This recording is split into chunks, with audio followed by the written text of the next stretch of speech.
que é um artigo que eu enviei já ao Diário do Comércio, deve sair nos próximos dias, mas vamos lê-lo já aqui. Chama-se Profecias do Diabo.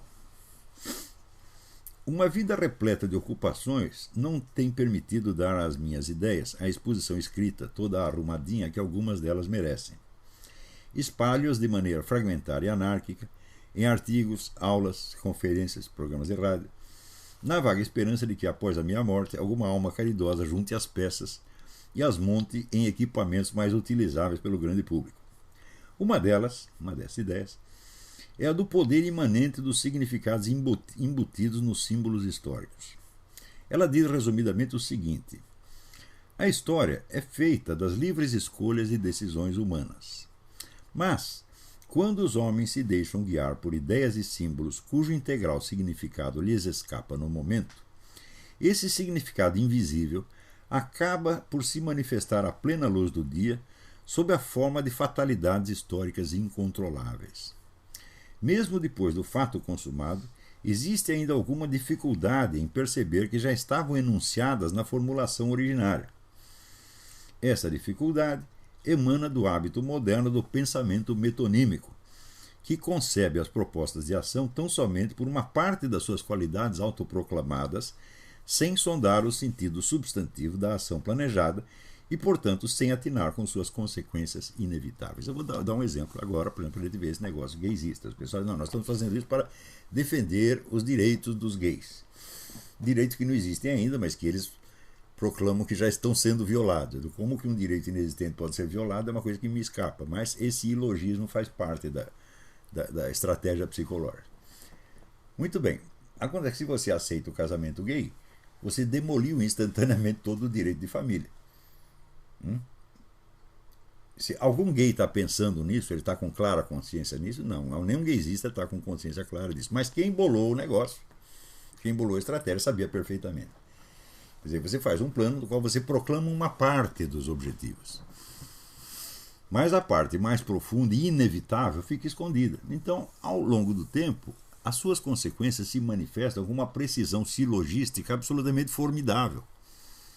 Por exemplo, o fato de que, num casamento gaysista, como eu já expliquei aqui, casamento gay, não existe definição de papéis conjugais. Se não existe definição de papéis conjugais, então qualquer relação humana com função sexual indefinida ou não declarada passa a ser casamento. Está entendendo? Isso quer dizer, por exemplo, que o número de pessoas envolvidas não importa. Pode ser um casamento entre 16 pessoas ou 35, tá certo? E também pode ser um casamento entre vários homens e várias mulheres, e assim por diante. Nada impede, por exemplo, como não há papéis sexuais definidos e não há elemento procriação, nada impede que um homem se case com seu filho ou com seu pai, ou com a sua mãe. Tá compreendendo? Então, é só aceitar o princípio do casamento gay, eu digo, a demolição completa do direito de família é automática. Ainda que ninguém a perceba na hora, com o tempo você vai ver, vai entrar um processo aqui, outro ali, os juízes vão conceder coisas como já concedeu no Brasil, a reconhecer um casamento entre um homem e duas mulheres, e assim por diante. Isso é absolutamente inevitável. Quando você demole o direito de família, você demoliu praticamente, vamos dizer, a espinha dorsal da sociedade. Isso não vai poder ficar assim, daí vem o quê? Vem o Islã para botar ordem no negócio, porra. Essa que é a consequência. Se disser, Max Weber dizer que a história é o conjunto das consequências impremeditadas das ações humanas. Bom, impremeditada pela massa dos militantes, dos idiotas úteis, mas premeditado por alguém que entendia o processo. Isso que eu estou dizendo para você é algo que esses estrategistas desses movimentos entendem perfeitamente. Eu até entendo depois deles, né? Porque eu não vou ficar gastando meu tempo para ficar pensando maldade para fazer com os seres humanos, mas eles pensam, né?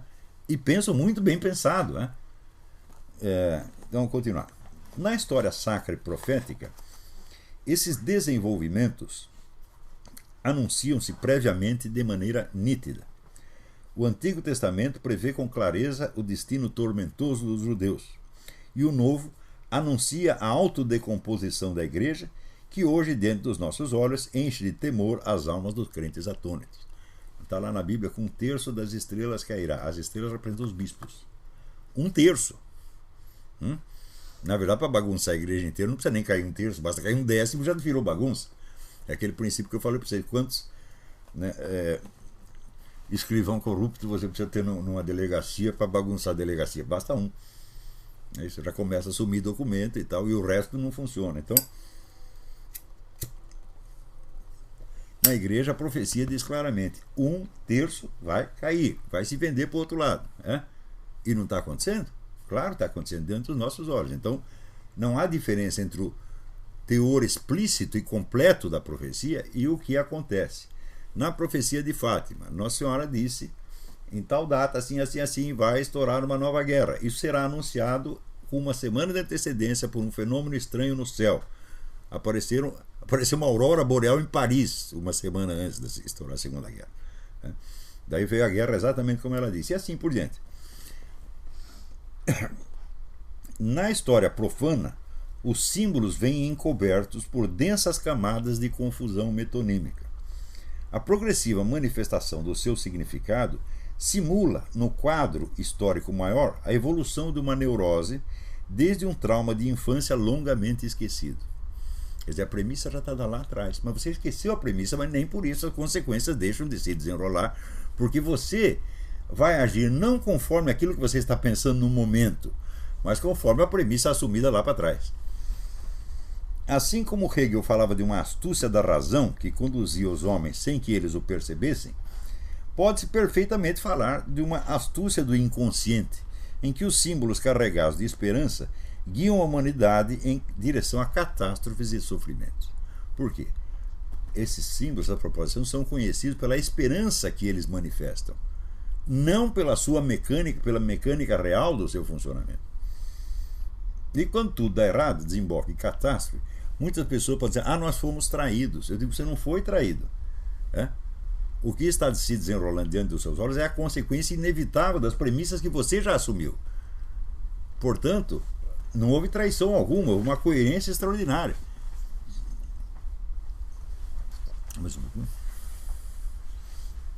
Um exemplo é o projeto socialista, que se apresenta como socialização dos meios de produção em nome de uma sociedade sem classes.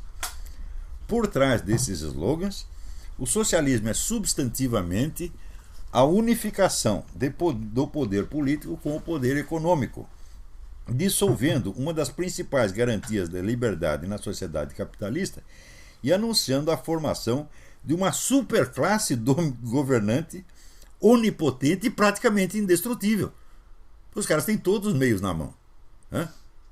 Você vê, numa sociedade capitalista, você tem inúmeros meios de você subir na vida. Tá certo? Inclusive fazendo propaganda socialista, ou fazendo propaganda gaysista. Quanta gente não vive disso hoje? Quantos meios você tem de subir dentro de uma sociedade socialista? Arrumar a carteirinha do partido. Isso no Brasil, inclusive, já está sendo adotado. Esses meios subsidiários, eles só valem quando são abençoados pelo partido. A profecia embutida não é discernível somente na formulação das teorias e propostas. Quer dizer, discernível uma vez que você diagnosticou, você precisa raspar a linguagem metonímica para encontrar do que estão falando mesmo. Preste bem atenção, então não é um ideal magnífico que deu errado. O ideal não era magnífico, o ideal já era feio desde o início. Mas é que você o expressou metonimicamente. Você expressou por algumas qualidades que você pretendia realizar por meio daquilo, sem você descrever qual era a sucessão real das ações que você ia empreender para fazer aquilo. Não é uma questão de fins e meios. Né?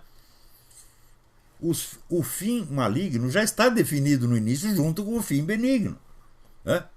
Quando aí você pega o fim benigno e passa a designar o projeto inteiro só por aquela parte. Então isso é norma geral, meu filho. Né? Você, por exemplo, pega o negócio do abortismo. Nós queremos os direitos reprodutivos. Né? Eu digo, sim, você quer os seus direitos reprodutivos, mas para isso você vai ter que matar pessoas. Mas você não pode dizer que é matar pessoas, você tem que contar raciocinando metonimicamente. É isso? Então, Qual é a prova que você tem de que um feto não é uma pessoa humana? Você diz, bom, você não pode provar que um feto já é uma pessoa humana. Eu falei, também não pode provar que não.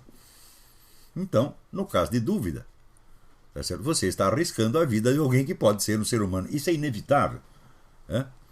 E o projeto abortista implica a decisão de correr esse risco. Não, nós vamos matar antes de saber se é humano ou não. É? Então, esta é a substância do projeto abortista. É correr, induzir as pessoas a correr um risco moral formidável. Então, esta é a substância. Mas, metonimicamente, nós olhamos apenas para os direitos reprodutivos das mulheres, o direito que a mulher tem sobre o seu próprio corpo. É, obviamente, uma metonímia. Uma figura de linguagem. Então, na hora que você treina as pessoas para discutir em torno de figuras de linguagem, é claro que a discussão nunca vai dar nada. Só vai criar mais confusão. Por quê? Porque o objeto da discussão está ausente. Você está discutindo uma coisa, mas você proíbe que a coisa entre na sala. Fala, nós vamos discutir somente aqui as suas qualidades verbais. Você mesma sai para lá. Tá certo? É claro que isto produz loucura. Esses dias saiu um artigo do David Kupelian no WorldNet dele, falando da epidemia de loucura que está tendo nos Estados Unidos. Quer dizer, o número de casos de demência, suicídio, etc., nos últimos 5 anos, graças ao Obama. Né? O que cria isto? Quer dizer, a atmosfera geral de mentira, de falsidade, de hipocrisia deixa as pessoas completamente desorientadas. Elas não sabem mais o que é verdade e o que é erro. E entram em estado de desespero. Né? Então, eu até botei lá no artigo, sugeri, seu Kupelian, por favor, leia o livro Snapping.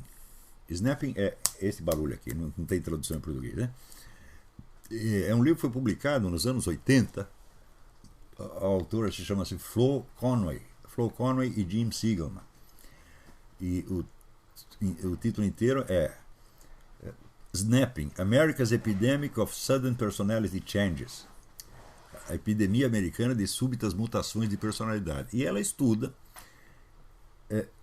pessoas que entraram em seitas tipo Rajneesh, Moon, etc., e se submeteram a exercícios e práticas psíquicas destrutivas que mudaram a sua personalidade ao ponto que elas mesmas não se reconheciam mais. E eles chamaram esse quadro psicose informática. Eu digo, muito bem, isto que nos anos 70, 80 você observava dentro dessa esfera de seitas, isso passou a ser aplicado sobre a sociedade inteira através da mídia e do sistema educacional. Se você ler o livro do Pascal Bernardin, Maquiavel Pedagogo, que tem a tradução brasileira, tá certo? Você verá que todas as técnicas pedagógicas utilizadas uniformemente no mundo inteiro por imposição da ONU são técnicas de manipulação psicológica, não são técnicas pedagógicas de maneira alguma, são técnicas de induzir mudanças comportamentais sem que a própria vítima perceba. Isso é exatamente o que se usava nessas seitas. Então, o snapping agora é curioso, porque o Kupelian, que não leu esse livro, ele não mencionou o livro, ele diz que agora tem uma epidemia de snapping nos Estados Unidos. É quase o mesmo título do livro que não leu. Quer dizer, aquilo que acontecia nos anos 70, 60, 70, 80, por uma pequena parte da população, onde você via a inteligência das pessoas, como que ia laceando, até ceder completamente. Eu vi uma entrevista de uma moça francesa na televisão que ela estava tão atônita, ela dizia, não, eu não quero mais saber a verdade a respeito do que tinha acontecido. Eu não quero a verdade da minha vida mais, não precisa mais. Eu já tinha chegado na última desistência. Né? Também eu vi um documentário, depois ele sumiu, onde um sujeito da seita Rajneesh, ele colocou os seus pés dentro de uma tina com cimento, esperou o cimento endurecer e pediu que o jogassem na piscina. E eu vi, né, no Brasil havia um engenheiro de origem indiana que uma secretária dele desapareceu, ele começou a investigar, né, e uma vez ele viu a secretária no meio da rua com um bando de jovens gritando, cantando, etc. Ele quis saber o que era e descobriu que era a tal da seita Love Family, ou Meninos de Deus.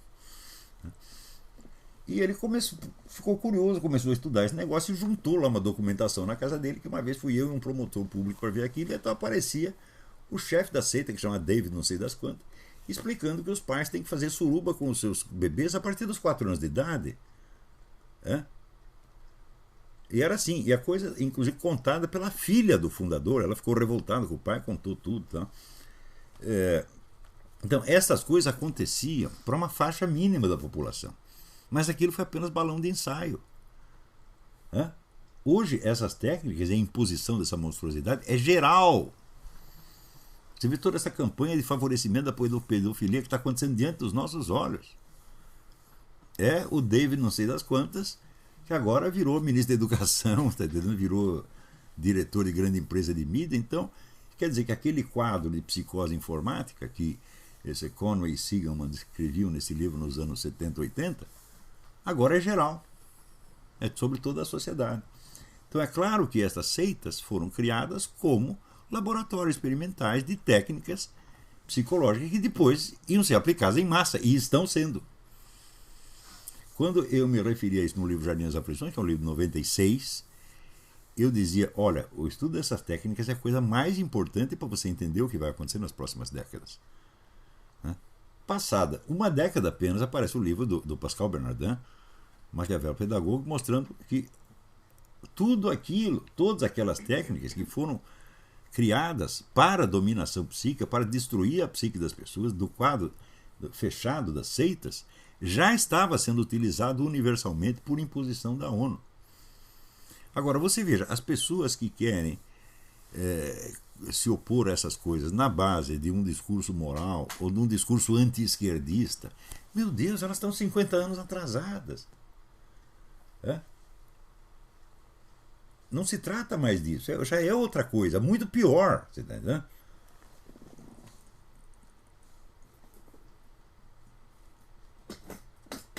Então, a velha regra do Sun Tzu, conhece o teu inimigo, eu digo, bom, parece que o pessoal conservador, cristão, etc., quer fazer o anti-Sun Tzu, não conheça o seu inimigo. Né? Dê tiro no escuro. É o que eles estão fazendo. Todo o pessoal está fazendo isso. Todo o pessoal evangélico, católico, só dá tiro no escuro. Não sabe o que estão fazendo. Porque não tem um jeito de saber. Só tem 2 jeitos de saber. Ou Deus revela a coisa para você, ou você vai ter que estudar. Ou as 2 coisas. Não é isso? Mesmo quando dá revelação, alguma coisa você vai ter que estudar. Não é isso?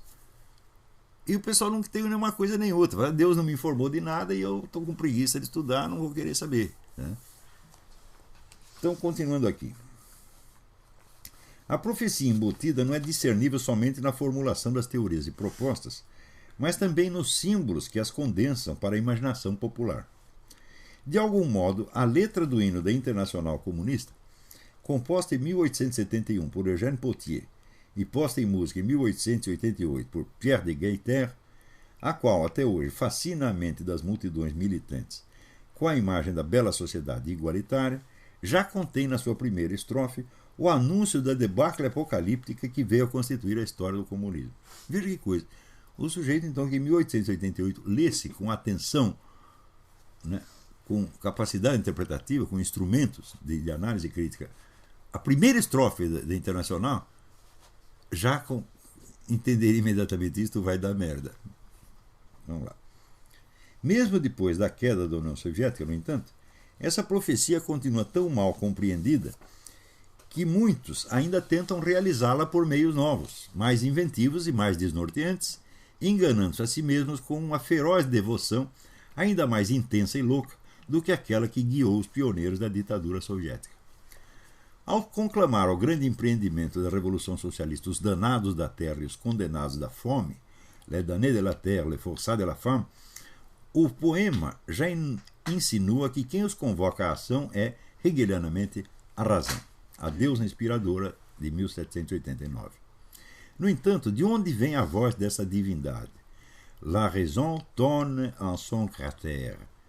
A razão faz-se ouvir como o ronco temível de um trovão que, paradoxalmente, não vem dos céus, mas das profundezas de uma cratera. Ela é aí concebida, com toda evidência, não como um ideal superior que acena aos homens desde uma altura divina, mas como uma força ctônica, subterrânea, infernal. Há uma lógica dentro dela, mas é a lógica da astúcia demoníaca, aquela mesma com que Satanás surpreende o poeta no inferno de Dante. Forse tu non pensavi que io loico fosse. Não imaginavas que eu também fosse lógico. A inevitabilidade interna do processo, que inspira e dirige a ação das massas, acaba indo de fato numa direção imprevista e catastrófica, mas nem por isso menos encadeada com rigor implacável a uma premissa obscura e mal compreendida. Nem mesmo a geração de comunistas que foi levada ao desespero e até ao suicídio pela revelação dos crimes soviéticos em 1956 chegou a atinar retroativamente com a lógica trágica imanente ao ideal socialista. Todos explicaram o desastre como fruto acidental de traições e desvios, sem notar que com isso desmentiam no ato a sua própria teoria da necessidade histórica, na qual o acaso e os caprichos individuais contam para muito pouco ou para quase nada. Quer dizer, foi um espetáculo realmente, sim, tragicômico. Você vê milhares de marxistas que certamente acreditam vamos dizer, numa necessidade histórica impessoal, jogando tudo nas costas de indivíduos. Foi fulano, foi fulano, foi fulano. E como que fulano pode ter tanto poder assim sobre um processo histórico que somente as massas constroem, meu Deus do céu? Né? O verso seguinte é ainda mais eloquente. C'est l'éruption de la fin. É a erupção do fim. O fim emerge do ventre de um vulcão. Fim do quê? O verso não diz. A recepção metonímica aceita sem exame que é o fim das injustiças. Mas, com toda evidência, a expressão o fim, desacompanhada de um genitivo explícito, anuncia somente morte e destruição. E as palavras que vêm em seguida ressoam com um tom ainda mais sinistro. Du passé faisons table rase. Façamos tábua rasa do passado. Apagar o passado, falsificar a história em nome de um apelo estimulante, tal tem sido de fato uma das principais ocupações da historiografia oficial esquerdista, induzindo as massas a entregar-se entusiasticamente à busca de um propósito cuja raiz desconhecem e cujos frutos, por isso, sempre hão de surpreendê-los com o sabor amargo de um enigma diabólico. Quer dizer, essa é a lógica diabólica. Né? Ela é sempre lógica, mas não no sentido de que você a entendeu, e sim num sentido mais profundo e mais rigoroso, mais encadeado ainda.